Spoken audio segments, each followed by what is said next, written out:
होने वाले आगामी चुनावों के मद्देनजर कांग्रेस ने तैयारियां तेज कर दी है। इसी सिलसिले में हैदराबाद में आज से 18 सितंबर तक कांग्रेस का महामंथन होगा। कांग्रेस कार्य समिति की बैठक के बाद रविवार को विस्तारित कार्य समिति की बैठक होगी। माना जा रहा है कि सीडब्ल्यूसी की बैठक में लोकसभा चुनावों के लिए भी रणनीति तैयार होगी। इस महत्वपूर्ण बैठक में राजस्थान, मध्य प्रदेश, छत्तीसगढ़, तेलंगाना और मिजोरम में आगामी विधानसभा चुनावों की तैयारियों का जायजा लिया जाएगा। हैदराबाद से रवाना मल्लिकार्जुन खड़गे ने कहा कि पिछले साल अक्टूबर में पार्टी अध्यक्ष का पद संभालने के बाद सीडब्ल्यूसी की यह पहली बैठक होगी। कुल मिलाकर 84 लोग इस बैठक का हिस्सा होंगे, जबकि 6 लोग स्वास्थ्य और व्यक्तिगत कारणों से मौजूद नहीं रहेंगे। इसके बाद रविवार को एक बैठक होगी जिसमें इन 84 लोगों के साथ साथ सभी प्रदेश अध्यक्ष और विधायक दल के नेता शामिल होंगे। तो देखिए, हैदराबाद में ये मंथन किया जा रहा है सीडब्ल्यूसी की बैठक, और ये काफी महत्वपूर्ण मानी जा रही है। आने वाले दिनों में चुनाव है और इसी को लेकर के यहाँ पर रणनीति बनाई जाएगी। तो 84 नेता इस बैठक में देखिए शामिल होने जा रहे हैं। कई ऐसे नेता हैं जो इस बैठक में शामिल नहीं हो पाएंगे, लेकिन ये बैठक इतनी महत्वपूर्ण इसलिए मानी जा रही है क्योंकि आने वाले दिनों में चुनाव है और इसमें पूरी तरीके से रणनीति बनाई जाएगी। हैदराबाद में 17-18 सितंबर को ये बैठक, और कांग्रेस के एजेंडे में 5 राज्यों के चुनाव है, इसी को लेकर के मंथन किया जाएगा। साथ ही लोकसभा चुनाव को लेकर के भी इसमें मंथन किया जाएगा। तो सीएम अशोक गहलोत हैदराबाद पहुंच चुके हैं और चुनाव से पहले सीडब्ल्यूसी की ये जो बैठक है काफी महत्वपूर्ण मानी जा रही है। तो देखिए, आने वाले दिनों में चुनाव है और इसी को लेकर के ये बैठक काफी महत्वपूर्ण मानी जा रही है। साथ ही ये भी कहा जा रहा है कि लोकसभा चुनाव भी है, इसको लेकर के भी यहां पर मंथन किया जाएगा, रणनीति बनाई जाएगी कि आगे किस रणनीति के साथ उतरा जाए ताकि चुनाव में जीत हासिल की जा सके। आने वाले दिनों में देखिए 5 राज्यों में विधानसभा के चुनाव है और साथ ही साथ लोकसभा चुनाव भी है। कांग्रेस अब पूरी तरीके से तैयारी में जुटी हुई है और इसी को लेकर के ये जो बैठक है काफी महत्वपूर्ण मानी जा रही है। चुनाव से पहले सीडब्ल्यूसी की ये बैठक है। आपको बताया कि हैदराबाद में 17 और 18 सितंबर को ये बैठक, और कांग्रेस के एजेंडे में अभी 5 राज्यों के चुनाव है जिसको जीतना बहुत ही ज्यादा महत्वपूर्ण हो जाता है, इसलिए बैठक भी काफी महत्वपूर्ण हो जाती है। तो ये हमारी वर्किंग कमेटी की मीटिंग होगी, ये पहली बार है। मैं अध्यक्ष बनने के बाद ये पहली बार वर्किंग कमेटी की मीटिंग हम कर रहे हैं और कल भी एक्सटेंडेड वर्किंग कमेटी की मीटिंग है, उसमें तय होगा। पहले तो हमारे पार्टी के ऑर्गेनाइजेशन के बारे में इसमें ज़्यादा बात होगी, उसके बाद जो अलायंस के बारे में बातचीत अलग होगी, क्योंकि यहाँ पर जो है पहली बार संगठन के लिए हम बैठेंगे और संगठन के बारे में हम बातचीत करेंगे। 5 राज्यों में होने वाले विधानसभा चुनाव को लेकर कांग्रेस पार्टी कोई कोर कसर नहीं छोड़ना चाहती है। मल्लिकार्जुन खड़गे के हाथ में कमान आने के बाद पहली बार कांग्रेस वर्किंग कमेटी की बैठक हो रही है, जिसमें सोनिया गांधी, राहुल गांधी, प्रियंका गांधी समेत पार्टी अध्यक्ष मल्लिकार्जुन खड़गे और 4 राज्यों के मुख्यमंत्री समेत सभी सीडब्ल्यूसी सदस्य शामिल होंगे। इस वक्त हम उसी वेन्यू पर मौजूद हैं जहां पर यह बैठक होनी है, और अगर आप तस्वीरों में देखें तो आपको राहुल गांधी की जो भारत जोड़ो यात्रा है वो पूरी तरीके से इस वेन्यू में छाई नजर आएगी। दरअसल जिन राज्यों में राहुल गांधी गए थे वहां उन राज्यों की जो महत्वपूर्ण फोटोज हैं वो यहाँ पर लगाई गई हैं, ताकि पार्टी ये मानती है कि राहुल गांधी की भारत जोड़ो यात्रा बेहद सफल रही थी। ऐसे में अब इसकी तस्वीरें लगाना एक तरीके से निश्चित तौर पर जो कार्यकर्ता आएंगे, जो पार्टी की सीडब्ल्यूसी सदस्य आएंगे, वो इससे प्रेरित होते हैं। सूत्रों की माने तो इस साल के अंत में 5 राज्यों में विधानसभा चुनाव है, उसके बाद लोकसभा चुनाव है। इस सीडब्ल्यूसी में उसी को लेकर रणनीति बनेगी। अगर मैं आपको बाकी जगह के विजुअल दिखाऊं, खास बात यह है कि इस वेन्यू में हर राज्य के जो राहुल गांधी के महत्वपूर्ण फोटोज थे उस दौरान वो लगाए गए हैं। अगर आप अभी महाराष्ट्र में चल रहे हैं तो किस तरीके से महाराष्ट्र में कौन कौन सी जनसभा बड़ी हुई थी उसको लगाई गई है। जो महत्वपूर्ण तस्वीरें थी वो यहाँ पर लगाई गई है। मल्लिकार्जुन खड़गे के साथ राहुल गांधी ने जनसभा की थी। इस वक्त इंडिया अलायंस सनातन धर्म को लेकर हमलावर है। बीजेपी और तमाम दल ये कह रहे हैं कि इंडिया अलायंस सनातन धर्म पर टारगेट कर रहा है, तो कुछ ऐसी तस्वीरें वेन्यू पर लगाई गई हैं ताकि राहुल गांधी की जो छवि है वो देख सके। मध्य प्रदेश की ये तस्वीर थी और वो इसमें लगाई गई है। आज दोपहर 2 बजे से ये बैठक शुरू होगी, जिसमें कांग्रेस कार्य समिति के सभी सदस्य, स्थायी आमंत्रित सदस्य और विशेष आमंत्रित सदस्य शामिल होंगे। कुल मिलाकर 84 लोग इस बैठक का हिस्सा होंगे और 6 लोग व्यक्तिगत कारणों से या स्वास्थ्य कारणों से इस बैठक में शामिल नहीं हो रहे हैं। 2 बजे से ये बैठक होगी, शाम 6 बजे तक चलेगी और उसके बाद पार्टी के जो जिम्मेदार लोग हैं वो आकर बताएंगे कि आखिर इस बैठक में क्या निर्णय लिया गया है। सूत्रों की माने तो आज भारत जोड़ो यात्रा पार्ट 2 का भी ऐलान हो सकता है। भले ही डेट्स ना बताई जाएं, लेकिन ये तय माना जा रहा है कि आने वाले समय में राहुल गांधी भारत जोड़ो यात्रा पार्ट 2 निकालेंगे। जल्दी से मैं आपको तस्वीरों के जरिए ये वेन्यू दिखा देता हूं, किस तरीके से पूरे इस वेन्यू पर के तस्वीरें लगाई गई हैं राहुल गांधी की यात्रा की। अलग अलग राज्यों में जहां राहुल गांधी गए थे, मध्य प्रदेश, राजस्थान, आंध्र प्रदेश, उन सभी जगह की यहां पर तस्वीरें लगाई गई हैं और अब से कुछ देर बाद बैठक शुरू हो जाएगी। 4 राज्यों के मुख्यमंत्री, पार्टी के सभी CWC सदस्य इस बैठक में मौजूद रहेंगे और माना जा रहा है कि 5 राज्यों में विधानसभा चुनाव, लोकसभा चुनाव को लेकर पार्टी रणनीति बनाएगी। मेरे सहयोगी चंदन पटवाल के साथ शिवम प्रताप सिंह, न्यूज़ 18 हैदराबाद। तो प्रधानमंत्री नरेंद्र मोदी कल यानी 17 सितंबर को दिल्ली के द्वारका में बने यशोभूमि कन्वेंशन सेंटर का उद्घाटन करेंगे। सेंटर के पहले चरण का काम लगभग पूरा हो चुका है।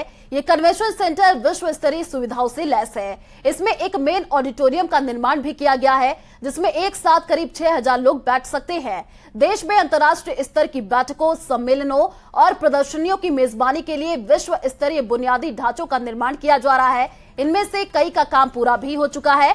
हाल फिलहाल में दिल्ली के प्रगति मैदान में बने भारत मंडपम की चर्चा पूरी दुनिया में देखने को मिली है, जहां G20 की बैठक हुई थी और अमेरिका समेत दुनिया के टॉप लीडर्स इसमें शामिल हुए थे।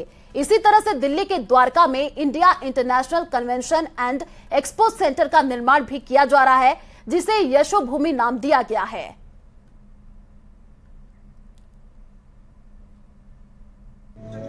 रोल मैं आपको तस्वीर दिखाता हूं यशोभूमि कन्वेंशन के कन्वेंशन हॉल की।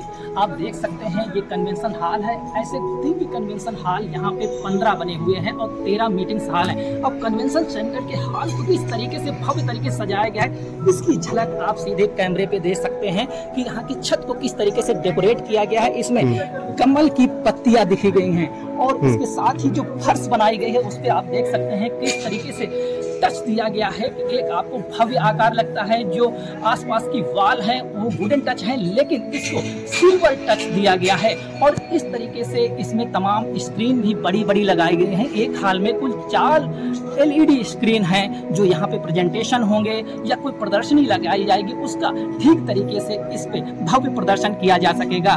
संदीप पांडे, न्यूज़ 18।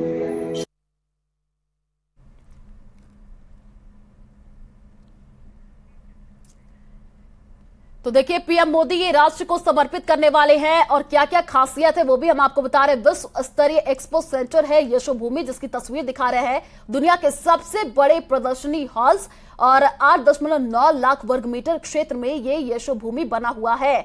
तो देखिए, इसका उद्घाटन कल किया जाएगा। प्रधानमंत्री नरेंद्र मोदी इसको समर्पित करेंगे राष्ट्र को और ये तस्वीरें हम आपको टीवी स्क्रीन पर दिखा रहे हैं।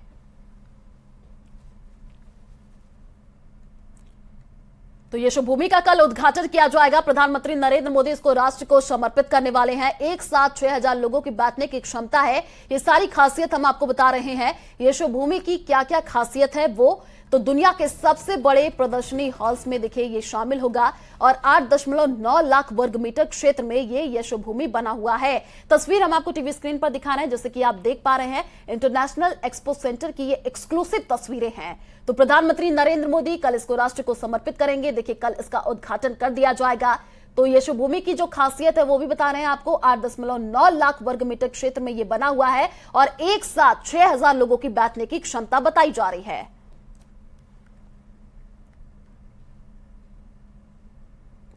तो पीएम मोदी ने प्रकाश पर्व की बधाई दी। पीएम मोदी ने ट्वीट करके बधाई दी है। गुरु ग्रंथ साहिब करुणा के प्रतीक, तो ये देखिए लिखा गया है और यहां पर प्रधानमंत्री नरेंद्र मोदी ने ट्वीट किया है और ट्वीट करके बधाई दी है।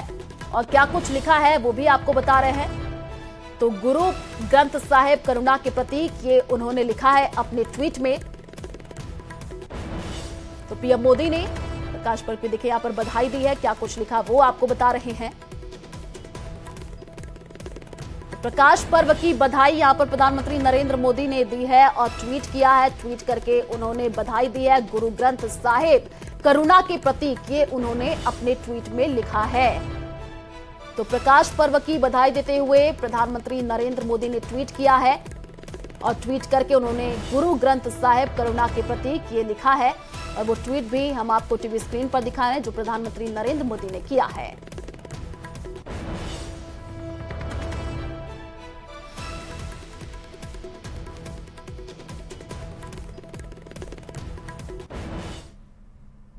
तो सीकर में नेता प्रतिपक्ष राजेंद्र राठौड़ ने सूर्यकांता व्यास के बयान पर कहा कि वे हमारी वरिष्ठ नेता हैं। उनके बयान को अलग तरीके से पेश किया जा रहा है। कई बार किसी निर्वाचन क्षेत्र में काम होने पर तारीफ कर दी जाती है।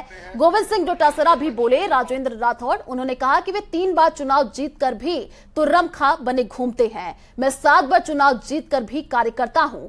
डोटासरा जी मेरे मित्र हैं, लेकिन वो बड़े नेता हैं, मैं छोटा नेता हूं। ऐसी कोई बात नहीं है।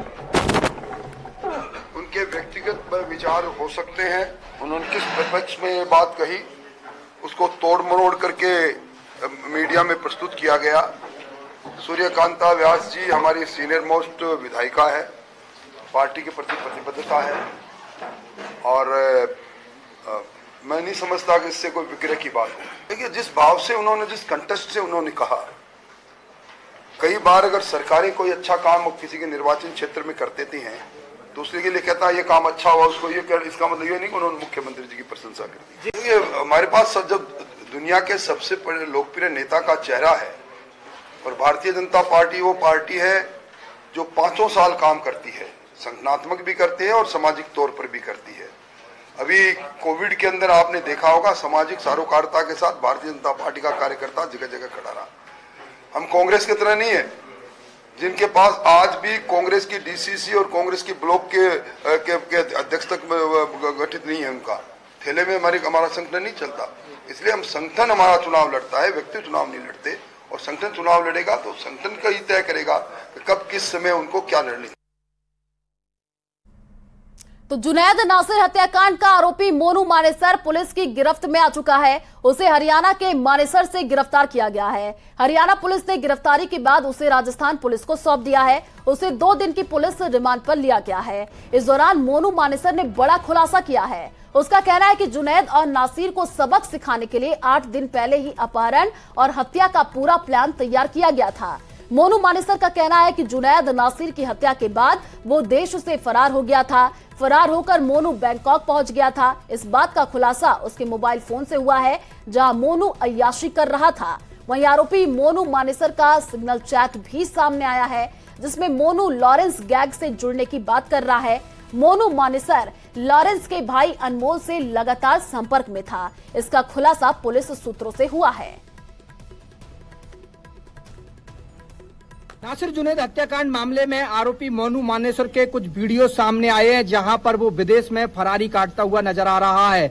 अब वीडियो मोबाइल में मिले हैं। मोनू मानेसर का ये मोबाइल है जिससे ये वीडियो मिले हैं। अब इन वीडियो के आधार पर पुलिस पूरे मामले की जांच कर रही है। लेकिन सबसे बड़ा सवाल ये है कि मोनू मानेसर को किसने विदेश पहुंचाया था, क्योंकि नासिर जुनैद हत्याकांड मामले में जब पुलिस मोनू मानेसर की तलाश कर रही थी उस समय मोनू मानेसर विदेश में फरारी काट रहा था और उस फरारी के दौरान के जो मौज मस्ती करते हुए वीडियो है वो अब सामने आए हैं जिसमें साफ तौर पर नजर आ रहा है कि मोनू मानेसर समुद्र किनारे घूमता हुआ नजर आ रहा है, साथ ही वहां पर सैर सपाटा कर रहा है। यानी कि साफ तौर पर उसे बिल्कुल भी पश्चाताप नहीं है। लेकिन एक और बड़ा खुलासा हुआ है इसमें।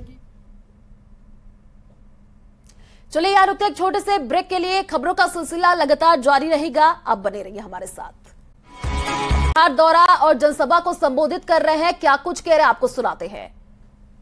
बेंगलोर, दिल्ली, कलकत्ता, हैदराबाद और मुंबई के साथ आज दरभंगा से बिहार के लोग सीधा कनेक्ट पा चुके हैं और 40 करोड़ की लागत से इंडियन टर्मिनल बिल्डिंग का कार्य चल रहा है और नवंबर 2023 तक डीपीआर भी 1000 करोड़ की लागत से नए टर्मिनल का हम शुरू कर देंगे।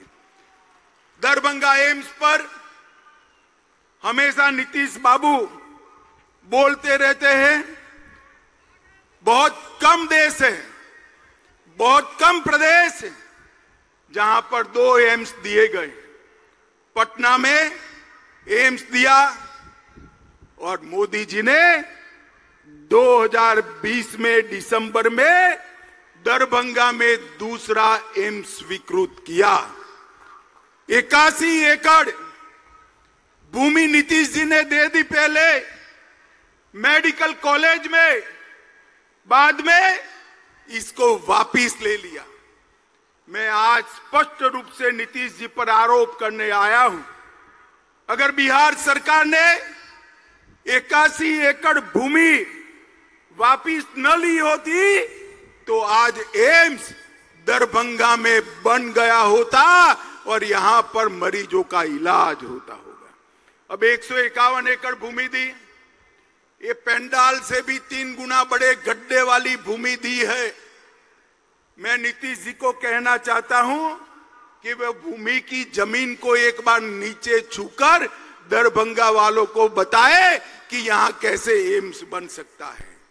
इनके कारण ही 1250 करोड़ की लागत से बनने वाला एम्स रुक गया है। माताओं, भाइयों, बहनों, इसका हिसाब लालू नीतीश की जोड़ी से मांगिए। रामायण सर्किट में 3 शहर सीतामढ़ी, बक्सर और दरभंगा को शामिल कर हमने यहां के टूरिज्म को बढ़ावा दिया। मिथिला के मखाने को, जोर से ताली बजाइएगा, मिथिला के मखाने को जीआई टैग देने का काम नरेंद्र मोदी जी ने किया है। 5 लाख से अधिक मखाना के साथ जुड़े हुए किसानों से इसको फायदा होगा।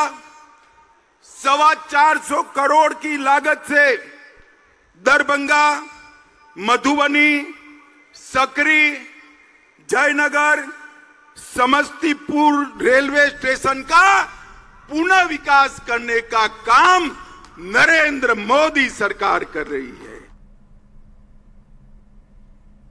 तो अभी आप सुन रहे थे अमित शाह को, जिन्होंने राज्य सरकार पर जमकर निशाना साधा। चलिए रुक करते हैं अगली खबर की ओर। केदारनाथ में बारिश कम होने के बाद पुनर्निर्माण काम एक बार फिर से तेज हो गया है। वहीं आपको बता दें कि मालवाहक हेलीकॉप्टर चिनूक पुनर्निर्माण सामग्री लेकर केदारनाथ धाम पहुंचा है। केदारनाथ धाम में चल रहे निर्माण कार्य में लगने वाली भारी भरकम सामग्री को चिनूक हेलीकॉप्टर के जरिए ही केदारनाथ पहुंचाया जाता है और अब बरसात के बाद दोबारा निर्माण सामग्री लेकर चिनूक लगातार केदारनाथ धाम पहुंच रहा है। तो देखिए, चिनूक हेलीकॉप्टर केदारनाथ धाम पहुंचा है, जैसे कि आप तस्वीर के माध्यम से भी देख पा रहे हैं। जो पुनर्निर्माण कार्य है वो अब और भी ज्यादा तेजी से होता हुआ नजर आ रहा है। निर्माण सामग्री लेकर के ये चिनूक हेलीकॉप्टर पहुंचा है। तो केदारनाथ धाम में चिनूक हेलीकॉप्टर दिखा है और देखिए अब जो विकास के कार्य और भी ज्यादा तेजी से होते हुए नजर आ रहे हैं। पहाड़ में आफत की बारिश के बीच एक बार फिर से तेज बारिश का अलर्ट है। मौसम विज्ञान केंद्र ने 8 जिलों में तेज बारिश का ऑरेंज अलर्ट जारी किया है। देहरादून, उत्तरकाशी, पौड़ी, टिहरी, अल्मोड़ा, नैनीताल, बागेश्वर, पिथौरागढ़ के साथ उत्तरकाशी और पौड़ी के कई इलाकों में तेज बारिश की संभावना जताई गई है। वहीं हरिद्वार के लिए बारिश का रेड अलर्ट यहां पर जारी किया गया है। 17 तारीख तक प्रदेश में कई इलाकों में बारिश देखने को मिल सकती है। राज्य के कई जिलों में बारिश जारी है। वहीं बारिश से 100 से ज्यादा सड़कें अब देखिए बंद होती हुई नजर आ रही हैं। थलीसैंण मरचूला स्टेट हाईवे 20 जुलाई से बंद है। वहीं 18 जुलाई से थत्यूड़ में कैप्टी चंडोगी सड़क बंद है, जिससे कई क्षेत्रों का संपर्क भी कटा है और लोगों को काफी मुश्किलों का सामना भी करना पड़ रहा है। तो 8 जिलों में देखिए ऑरेंज अलर्ट जारी कर दिया गया है और मौसम विभाग ने ये अलर्ट जारी किया है। आफत की बारिश की बताई जा रही है, लोगों को काफी परेशानियों का सामना भी करना पड़ रहा है और कई जगहों पर अब रेड अलर्ट भी जारी कर दिया गया है। 17 तारीख तक ये कहा जा रहा है कि भारी बारिश की संभावना है और देखिए इसी को देखते हुए अब मौसम विभाग ने अलर्ट जारी कर दिया है। कई ऐसे जिले हैं जहां पर अब रेड अलर्ट जारी किया गया है और 17 तारीख तक उत्तराखंड में भारी बारिश के आसार बताए जा रहे हैं।